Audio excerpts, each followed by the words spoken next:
Sunday special chicken মানে লাল লাল ঝোল। সেটা করতে হলে যেটা করতে হবে সেটা হচ্ছে আলুগুলোকে প্রথমে লাল লাল করে ভেজে নিতে হবে, চিকেনটাকেও সেই একই সাথে তেলের মধ্যে ভেজে নিতে হবে, মানে সর্ষের তেল।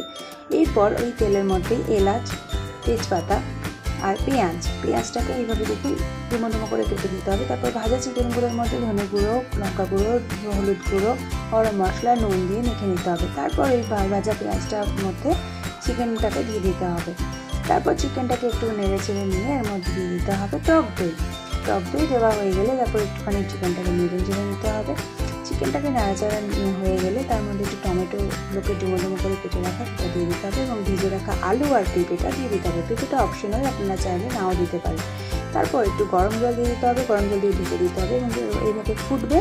ফোটার পর এটাকে এইভাবে পরিবেশন করে দিতে হবে। দেখুন গরম গরম চিকেনের ঝোল রেডি। আর এটা খেতে কিন্তু দুর্দান্ত হয়। এটা ভাতের সাথে, মানে আমরা জিরা রাইসের সাথে খেয়েছি, আপনি নর্মাল ভাত